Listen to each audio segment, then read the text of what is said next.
What's up, y'all? I'm back with another tactics video. This video is going to be a little different. I'm actually covering AC Milan's 4-4-2 from the early 90s. Something a little different. This is from a Rivals game. It's about Division 2. It's like 18 something SR just on the border of D1. Looks like this guy's doing swaps or something. So I've been working on this 4-4-2 formation for some time now. It's not super FIFA the game doesn't have sort of the in-depth tactics you probably need to run the formation correctly, so this is taking a lot of tinkering for honestly a few months now. Um, Both tactics-wise, seeing what actually works in Rivals and Weekend League, and in sort of gathering the correct personnel for a formation that's this unique, so to speak. Um, I'm going to just sort of walk you through what this looks like on offense and defense, and yeah, we'll go from there. So right now I'm switching the formation to make sure everyone's in 4-4-2. And we're just about into it, like right here. Okay, so the first thing you're going to notice is that in the tactics guide, I talk about these two strikers. This is literally the Van Basten spot is what I call it. I actually literally use Van Basten, but it's the Van Basten spot, and then this is the Hullet spot. Doesn't matter which side you put them on, just I put Rojas is the person I'm using to replace Hullet. I put Rojas on the Hullet spot on the right side because he's left-footed, and so I like him drifting wide so he can come in on his left foot. Van Basten goes in the central anyway, so it doesn't matter where he goes. I talk about these two spots a lot because this Hullet spot, the number 9 Rojas, is the cog in this whole 4-4-2 Milan machine, the big red machine. He has a pretty free roll, the same way Hullet had in the 90s when he played on Sacchi's Milan sides. Um, the Hullet player is going to quite literally play everywhere on the pitch. And let's actually watch Rojas so you can just see where he moves and where he gathers the ball from throughout this match. So right now he's dropping deep on the left side, even though he's technically a striker. Now he's gathering it all the way in midfield, which is completely what we want for this Hullet spot.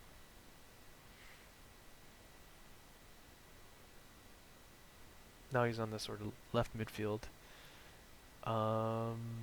Yeah. So I mess up the lofted pass there, and then I lose this ball. I'm gonna pause right here. I jacked up the pass, my bad. Then I jacked up the press, right? After I jacked up the pass, Busquets, who's my holding midfielder, went in, and the team went in for the press after possession loss, but I lost that. Now, this these tactics call for you to play at 10 depth, which is the maximum amount of depth, but it works because we have the ace up our sleeve. That's going to make this formation really unique to anything you're probably going to see in competitive FIFA, to be like quite honest with you, and it's the offside trap. 10 depth is already pretty high. You can see we're like pretty much near the midfield. The offside trap is going to move that 10 depth defensive line even further forward, and our goal is to basically cut their field in half. So Virgil's going to play the ball. You can see me like show it. I knew I was going to make this video, so I'm just showing it. It's just down and down on the D-pad. You press it twice. Now, the whole goal of the offside trap is to force play to the middle. Regardless of the offside trap, you're always going to be vulnerable on the wings when you run this formation, which is exactly what we want. It'll be hard for a player to play a through ball all the way out wide and get all the way to a decent goal scoring position because just the field is too big for that. And most teams in weekend league and rivals play pretty defensively. So if the opposition plays the ball out wide and they try to exploit that space, all you have to do is maintain on the wing. Don't go for a tackle unless it's clear. Don't try to, counter the counter. Don't do anything fancy. If they play the ball down the touchline, which good players will probably do by the halftime, they'll figure it out. Just maintain. Just jockey. Just play it out if you have to. Kick the ball out of bounds. Clear it. No big deal. The whole goal of this offside trap, and the reason that it works is because so long as we maintain on the wing, all we want to do is force the ball back to the middle. Once we force the ball back to the middle, we can play the offside trap and we'll throw the enemy team into it'll be complete anarchy on the side. It'll be completely disorganized. Luckily for us, this match just started. Now, most FIFA players play down the middle by default. Some play outside in, but for the most part, they kind of try to jam it down the middle of the pitch and look for through balls. This guy's playing right into our hands. So, get ready for the offside trap. As soon as I see this, and when you run this formation, as soon as the ball is right at the midfield is when you want to run the offside trap. So this is the perfect spot to do it. And you'll see where I run it, or the timing of how I run it. Watch what happens. There it goes. He's offside. Now, I just killed his counter, and that was it. If I see someone play the ball to the midfield, looking down for a middle pass, I'm going to offside trap about right here. When the ball goes to the striker or the cam, there's only one way they're going. They're looking for a through pass. Any pass that he takes, that number 10 takes, is going to be offside. So you have to time the offside trap when the ball gets to number 10. As soon as the ball gets to number 10, double tap down quick. And then your line will shift up. I think it's like, 2 or 3 meters. And then it's an offside pass. The trick here, mechanics wise, is to not control a player on the defensive line. If you control any player in the defensive line, so if my marker was over Ramos, it didn't matter if I moved with my defensive line, the trap doesn't work as well as it would if you just let the computers do it for you. So when you call the offside trap, try to control a midfielder or a winger or a striker or something like that. As soon as the ball gets to number 10, I call it. He's off. I think it's Hangman's on. I just played him off. And he's down. Awesome. Now, that did 2 things. And really, it did the 2 things you want to achieve with the offside trap. One is to actually get an offside. Most of the time, you're not actually going to get an offside, but that's fine. We just happen to get one. The second thing that the offside trap achieves is that it throws off the cadence of the enemy team. Now they don't really know if they're offside anymore. You'll see, it's going to happen a few times later in this video. I'm going to play an offside trap and I'm going to play it wrong. I'm going to totally botch it. But the guy's like, wait, you can tell he's like looking at the linesman. He's like, wait, am I off? Or he'll like anticipate the offside trap and he'll like do a drag back or something like that. And I can just take the ball manually with a midfielder. It really throws off offensive cadence. Most players I come across, like, very few have actually just figured it out. Actually, I should say that. The trick to beating the offside trap is just a dribble. So, back in this thing, De Bruyne, to beat the offside trap, he just dribbles. You don't have to pass anything. As soon as he gets the ball, just go through the line. But no one ever does that. Everyone looks for the 1-2. It's like clockwork. Even like the pretty good FIFA players I come across, it's just, people have been doing this for years of playing FIFA. It's muscle memory at this point. It's actually kind of hilarious. But that's the way you beat it. You don't have to turbo. You just literally just walk through the trap, but no one ever does it. I maybe have gotten 1 or 2 tops. Okay, now, I knew I was going to make this video from this game, so I try to do stuff that I normally wouldn't do in game. But it's just for demonstration purposes. One of the reasons I ask that you have a big player as the sort of Van Basten spot is because you're going to get a lot of this. A lot of wide balls and a lot of crosses. Now, I know FIFA 20 crossing is kind of jacked up, but I swear you'll get more headed goals than you probably are used to getting. Because if you have a tall guy, a Van Basten, Drogba, he will get a few of them. It adds a different dimension and a different wrinkle. Just like the offside trap adds like this defensive wrinkle and throws off the enemy, like it's just his rhythm. Throwing in a few crosses once in a while throws off the defender and then actually opens lanes up for you. Now, I'm going to talk about, let's play this out. You're going to get a lot of this. Also, by the way, I hit the post like 20 times this game. Not my best offensive game. There's another one. It's first or second.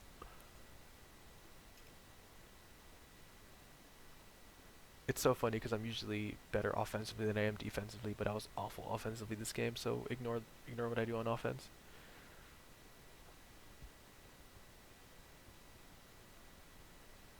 So now, something also very interesting, I don't have any proof of this, but I played this formation for months now, and have tweaked with it enough to I think there's some sort of rhyme or reason to this. I did not do an offside trap here. I didn't do anything on my D-pad. But you can see, like, Ramos kind of plays him off right here. Computer. I don't do it, you'll see. You see how he kind of plays him off? I wasn't the greatest run, but what you'll notice is that you do the offside trap enough manually. I think, I'm gonna say I'm like 80% sure. I think the defensive AI picks up on it.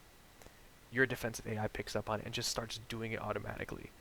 So they do that once in a while. They'll offside. You'll get like one a game where the computer just does it for you.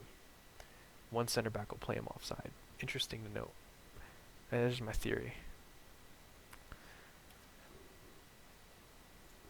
Rojas. He was here. He was here. He ran the wing at one point. He's going to be all over the pitch. And what you'll notice is that, you see he's kind of, well, I mean, he's marking him manually, right? He's playing really defensively. He's dropping everybody back. Usually by halftime, a lot of players will start to pick up that the Hullet player is like on this free roll. So what they'll do is they'll probably like send one of the CDMs to man mark him, which is exactly what we want. It doesn't happen now, but they usually do send to man mark him.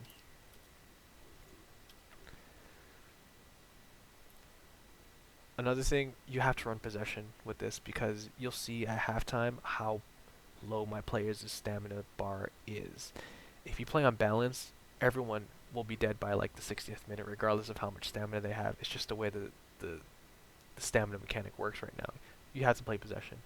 And again, you have a defensive advantage when you play possession. If you play possession and you take your time, there's a lot of players in the box in these tactics. So the longer we take on offense, the more players eventually make their way up in here. And then the more people we have here, the easier it is for us to press and make this field even smaller. So we're cool with that. Just let the play happen naturally.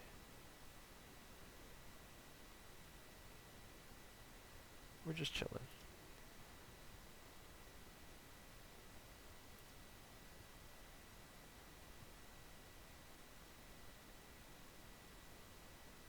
There's the cross again. Again, I know I should have shot it, but I just want to show that you always have that cross.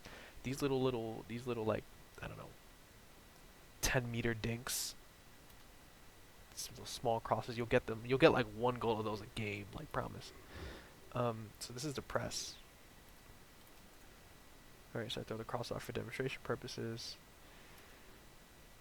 He's only got one man up top. He's got a cam, and then his two CDMs, and everyone else is in the box. He can't really counter me.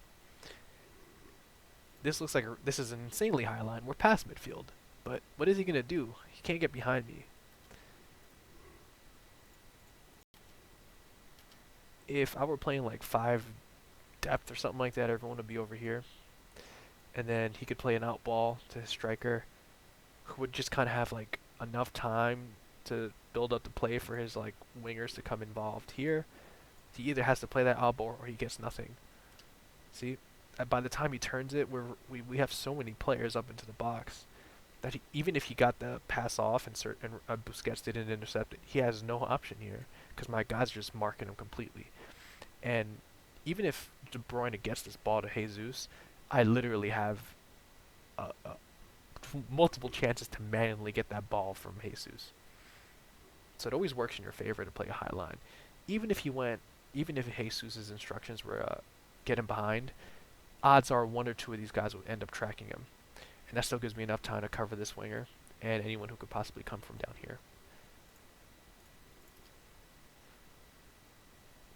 I play a bad ball there, it's fine. I don't want to talk about my offense this game. Okay, so here's the 1-2. This is the second win condition we've achieved with this offside trap. I call it. I call the offside trap right here. And it's incorrect. I mess it up, I flub my lines. I mess up the offside trap. But look what happens. He stops because he's so confused whether or not he's offside or not. And then gives my guys enough time to come back and get the ball. I'm playing it again.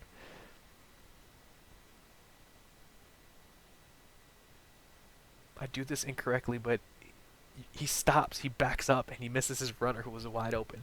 This happens non-stop. It's hilarious. It's not. I don't like want to laugh at people, but it's actually genuinely funny because you can see people's rhythms get completely thrown off.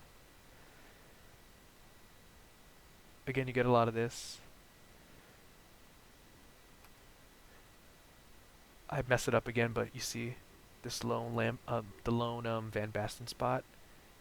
You want a big target man who can finish headers. He will always have the one-on-one. I mess up my crosses this match, and this is really uncharacteristic for me because I have prime icon moments. Van Basten was insane. This is like his worst game. Of course, I got it on film, but he always gets these. If you put in like, if you did like swaps Drogba or something, he'll win all of these all the time. I should have shot it here, but it's all good. Oh, you love to see it, rivals connection. Okay. Here's the defense again. Again, even though we're such a high line, he has no option. If you wanted to imagine his POV right now, he has no field to watch. He only has his runner down the wing. That's it. I got the numbers. So he has to play it back. I'm putting pressure. He has to play it all the way back. I've killed this counter, and look, now we're just a normal, sort of, sorry. Oh, can you click on the pen? Okay, now we're in a normal defensive shape. Then a bump, easy. You see Rojas, look, Rojas is running down the middle now. He was running the wing this last play. Actually, he was out wide over here last time. He's got a free roll. Nice and easy. Tap into the back of the net. Hey, skip replay gang, what up? Okay. I'm going to skip to halftime. So I can show you the... Okay, so this always happens. This always happens after one half of playing this. Everyone uses all of their pause to figure out what the hell you're doing. Okay. Promise it won't work. I gave up a 45-minute goal because I flubbed up the keeper's lines, but that's fine. Okay, so we're back at it. And aside from that 45-minute cheese goal he had done nothing that whole half. Like, literally nothing.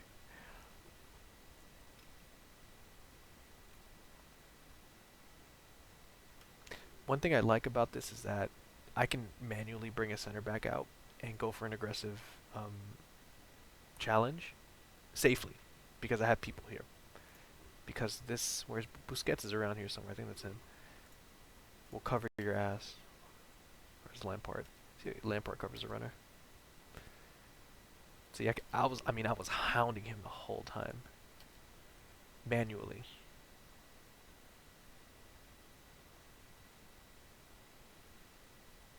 He has no runner because he'll always get picked up.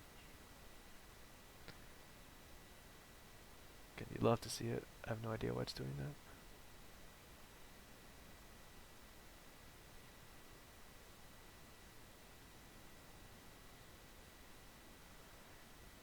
So again, we're just taking our time. We're trying to get players into the box. I don't know what that ball was. Alright. So he's figured it out. Or he thinks he has. He put someone to stay wide. But because you're offensively so wide, I think it was like 6 or 7, my fullback is basically on the touchline already. And he's on overlapping runs, so he's always going to be in this area on offense. So it's very easy for him to transition back into defensive tracker runner. And then he takes this awful pass and just even worse touch. It's fine.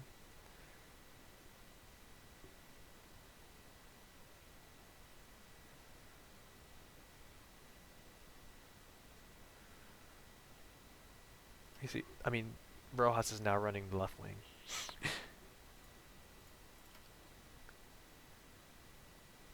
And that's just unlucky, bro. He's lefty too. It's like 99 long shots.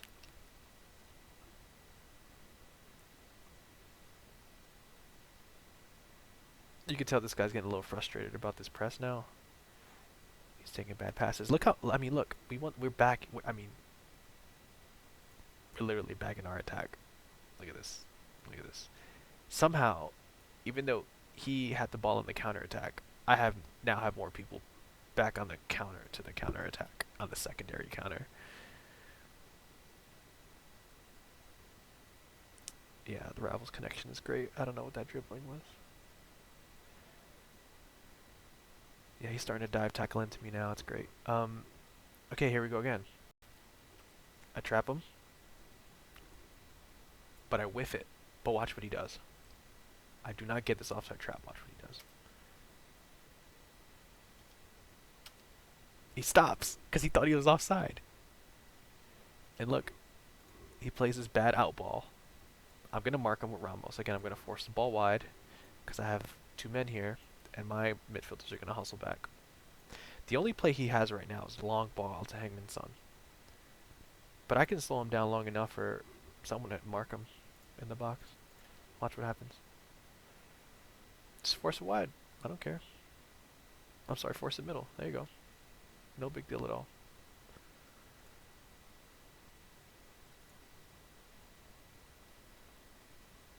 Oh, oh, oh, okay. Oh, drag back gang, where we at? Well, it's funny here because I meme about the drag backs, but I mean, he has nowhere to go.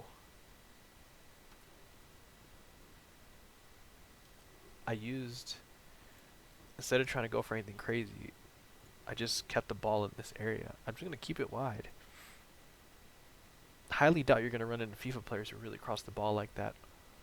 It's going to be really hard for him to get a cut back if I could just force the ball over here. But here's the thing. If the enemy team actually finds some time to build their attack up and not just tries to hit you and doesn't just try to hit you on the counter, you're going to find that this 4-4-2 that is really all over the place with this, 10 defensive line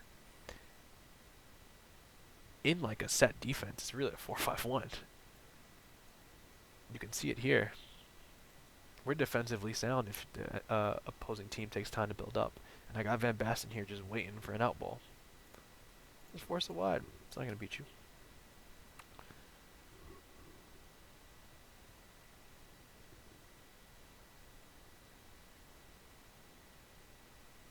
And one thing I do like about possession play is that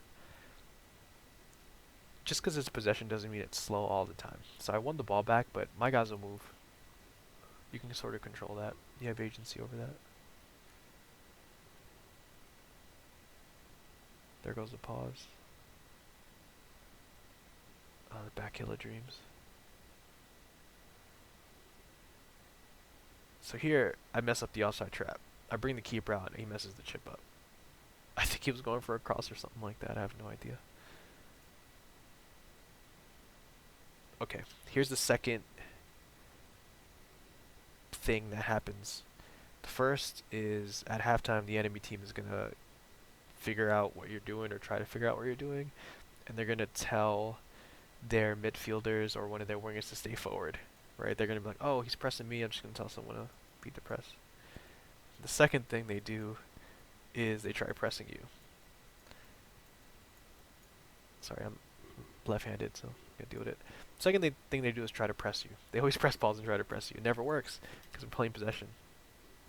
There's a press.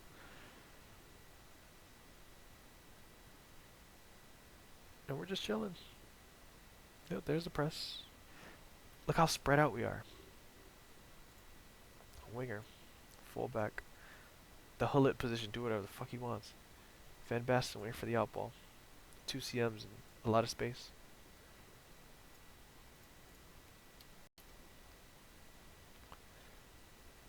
Opazo with the touch of dreams right there, my mans.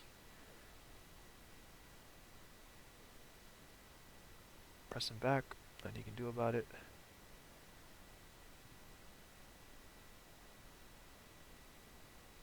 Basically, the idea of playing such a high line is that your defensive line is basically becomes a pseudo midfield. It's another line of defense that the enemy team has to try to counter through.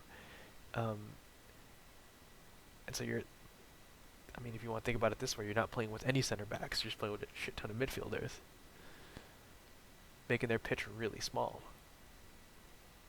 And now the game is getting really like, this is really jammy and really like, what's the word I'm looking for? Scrappy. It gets real scrappy, and then if the game gets really scrappy, a lot of players won't have the composure to like not deal with this press. Once it gets really scrappy, it's always, oh look, there it goes. See, I pressed. I mean, I did the trap, and he like did the drag back again because he didn't know if he was offside or not. But one thing about this formation is that when players try to get scrappy with you, it it always works in your favor. This formation will always win a scrappy contest. Um, Not the cleanest goal, but for all the times I hit the post, I think I earned one. We want it. Look, I force him wide. I force him wide. Force him wide. Go ahead, just take your time, dude. You're not gonna play it middle because you know I'm gonna trap you. Once he plays it middle, he does. He has no options because that's the thing. Like I said, at the halftime, they always put players out wide to try to beat your press. But if you just maintain width and maintain defensive solidarity on the wide areas, they're gonna play it in the middle. And then once they play it in the middle, they're not gonna have anyone to help them because all their players are gonna be all the way out wide. And then you just trap them and press them. So it always works in your favor. And now he's got like Conte and Wan-Bissaka in positions they shouldn't be in because he doesn't know what to do. There's the press. We're just chilling. You can see Van Basten's all the way over here. Rojas is here now. Look at that. He's in the middle of the pitch. He was playing left wing last play.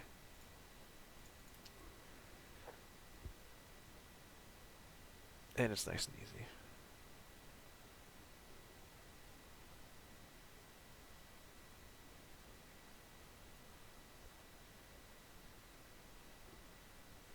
Highly suggested that your midfielders have good long passing skills so they can hit those passes.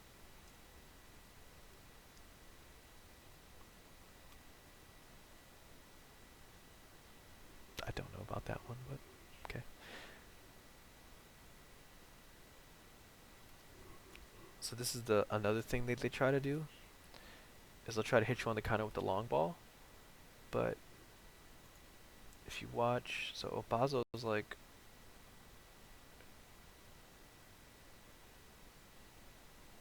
yeah. So I want to watch this because Opazo's over here. He's the right back. As soon as I lose that ball, this guy, the winger over here, is basically gonna get double marked. It's zonal marking. You hear it all the time, but it's what it is. So it's like he's gonna get picked up by both of these guys at different position at different times. So he kind of like watches him and then he picks the run up. Do you see that? It's as important because I found, I mean, not me specifically, but this essentially allows you to zonal mark in FIFA, which I didn't even know was a thing. Um, this is the right back. He's playing all the way inside. This is the right winger. He's playing all the way outside. The right winger is going to track the run for about a half a second.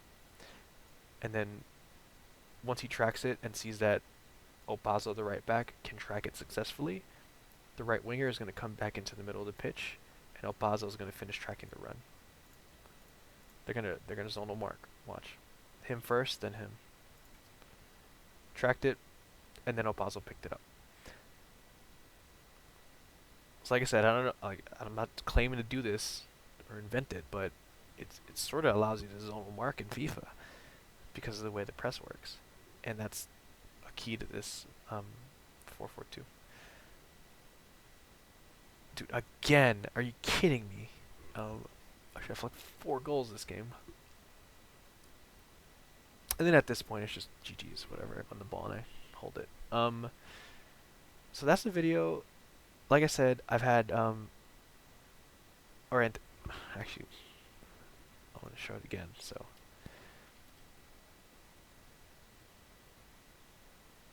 Here's the thing. I'm fully countered, but because of the way the formation works, I'm able to play 2 people at once. Conte tries to pass because it's Conte. He has no idea what he's doing with the ball. He's not skilled on it. If Conte just barreled through, Ramos probably picks him up. And then he can't play a pass because he's getting marked. He'll probably pick him up with his own marking scheme. Yeah, look. Assuming Conte doesn't run through or play that ball out, and if he plays the ball out, someone's going to get him. This whole, it's 3-on-2 my side. Okay, I just played the ball out. Okay, so that was the video. Like I said, it's a longer one because I've been playing this formation for like months. Just trying to like figure out how it could function in a FIFA game, especially if you want to play Weekend League and Rivals with it and stuff. Um, it's not perfect. There's a lot of things you can't do from the way the Milan teams did it, but it works well enough. And so long as you have the personnel to do it, really that Hullet role and that Van Basten role are just super, super important. You can really get a lot of work done, even against pretty top teams. And this team wasn't that great. I think he was, like I said, I think he was doing swaps, but I mean he had one red Son and red whatever. He can play, he's decent.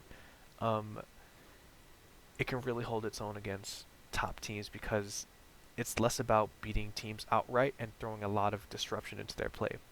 Offside traps, throwing off their cadence, pressing them, the pressure, always having the offensive threat in that Van Basten role,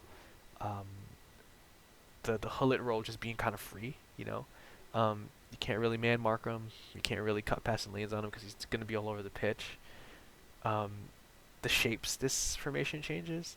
I mean, I can click at any point in the video on offense and my team's going to have a different shape than, what it used to have. Yeah, I mean, this is like a 3-4-3 or something like that. And then sometimes it's a 4-4-2. Other times it's a 3, I don't even know, a 3-3-1 whatever, or sometimes it's a 4-3-3. Sometimes it's a 4-2-3-1. It depends what the Hullet role wants to go. But yeah, and then the personnel, like I said in the guide, is really, really important. The Hullet role is really important. The Van Basten spot is really important, and the right guard, last line of defense, is really important.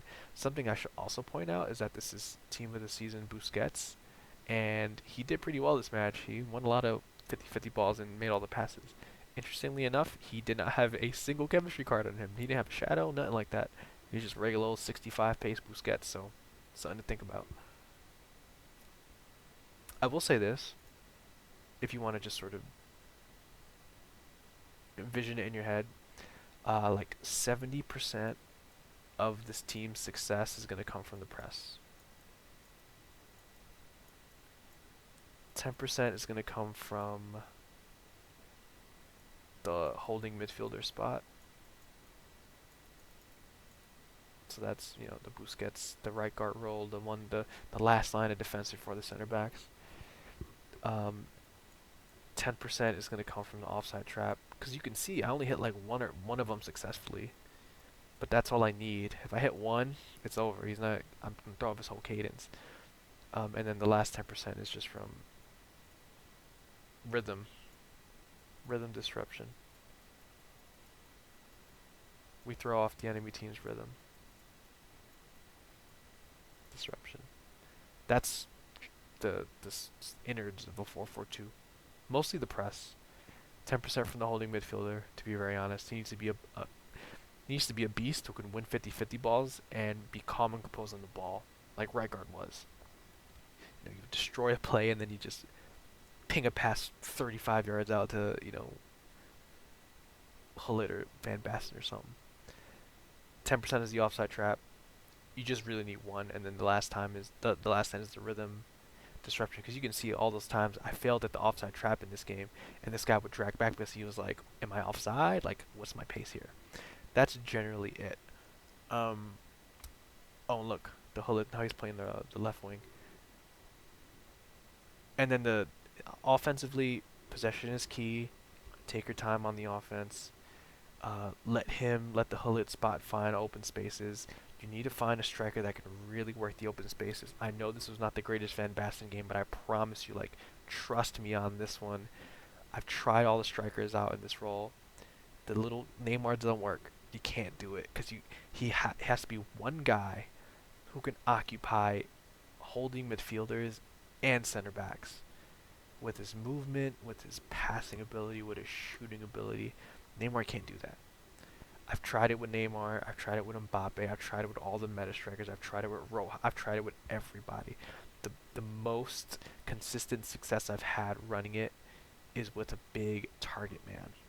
Because the thing about having a big target man alone up top is that as so long as he's quick enough, so don't use like Giroud or something like that, but like at least 80 pace. If he's got at least 80 pace and 80 strength, that's more than enough to just quickly run off the shoulder of one of these defenders, get like one or two left trigger bumps, and then just shoot the ball to the back of the net. That's all you need. And I mean, Van Basten is, I'm lucky enough that he can dribble and pass, but that is essential as well. You need someone who's going to hold the play up with his strength, with his skills, with all that stuff. You can find a player. He can basically see how isolated he is. You need to find a striker that can be effective and productive while basically doing a lot of the stuff by himself. He needs to be a complete forward. I've only found that to be successful. Players like Van Basten, Van Nistelrooy, Drogba, like the special Harry Kane cards, Lewandowski, those kind of players. The ones who can just kind of, they can hold their own against anybody. They don't even need to be the paciest. They can play. They are the complete forward. Um, these are the three most important roles: the Van Basten role, the Hullet role, and then the Rijkaard role. The Hullet role is gonna be the hardest to find, mostly because the best player to use in this position is Hullet. um, you need a bigger guy. Rojas has the high and average body type, so he gets all those little 50-50 balls, and he can fight people off, and he's skilled and pacey and big and strong. I, if you're on a budget, Rojas is really good. He's like 120k. Scream Firmino could work, but he's not big enough. If you did the SBC Goretzka, he could work because he's big enough. Goretzka would be really great actually, because that SBC one's got crazy shooting. If you got one of the prime icons like Gerrard or Lampard, they can get away with it because they have the defense and the passing to pull it, and the stamina to pull it off. But it's and Hullet. I know this is my most expensive formation guide I've ever done, but you need those kind of players for this because it literally needs to be a player that is comfortable, not only comfortable but can be successful anywhere in the pitch. You watched. I pointed out where Rojas was at. I mean, he's been everywhere. He's run the wing. He's run the middle. He's run off strikers. He's played with the fullbacks. He defended in his own box. He got 2 finesse shots off. He fought a center back. He's dribbling. He's making the through pass. He's leading the press. You just need that guy who can just do it all, but can do it all as like a strong guy. It needs to be a big, strong guy too. Hardest to find, but hopefully with more team of the season cards, they'll just kind of jack up these little weak cards and maybe make them decent. And then for wingers, honestly, you just need people who can work hard. Don't play your Mo Salahs here. Don't play cards like that. Play cards that are just gonna kind of be traditional wingers, run the touch line, whipping across, play the inside pass. Lay off to a fullback, that kind of thing. You want traditional wingers, and then attacking fullbacks. That means there's a million of them in this game. Good attacking fullbacks. For the center backs, you want 2 players who this is not the team I used for this past weekend league. I have to post that as well. I sold most of those players to get some coins for team of the season, so I'm using some replacements. But you want players that are calm and composed on the ball. Pace isn't that big of a deal, as you can see, because the line is so high that if you get beat running this high line, you're gonna get beat anyways. It doesn't matter. It doesn't matter if you have 99 pace. You get beat. You get beat. You gotta just. Actually, that's the next thing. Like, you live and die by this. So, get it through your head now. You will give up goals to this offside trap until you get used to it. Don't get mad at it because that's just the way the formation works. But 99 pace won't make a difference because you get beat. You get beat. It doesn't matter. You're done. But you want relatively pacey fullbacks. These are like base Ramos and base Varane. I don't have any cards. I'm going to just pick them up off the transfer market. So I think Ramos got like 70 pace. Varane's faster. He's like 80 pace. I used Godin last weekend. He has like 85 pace or something with a shadow or whatever. He was really good because he can pass the ball. But you want calm, composed center backs who are kind of like this position.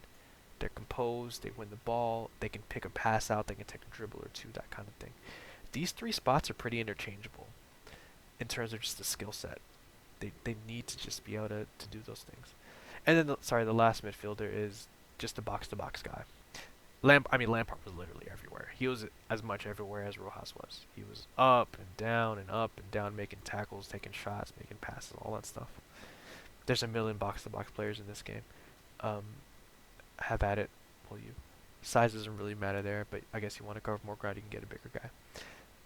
As always, please leave questions in the post and ask me anything. Like I said, I've practiced this one for a while, and I really think if you got the bodies for it and can kind of finagle around getting the right personnel, that this is actually one of the most. This is like the most fun weekend I've had playing the game, even with all these like super jacked teams. Um, yeah, that's my story, and I'm sticking with it. Alright guys, hope you enjoyed the video.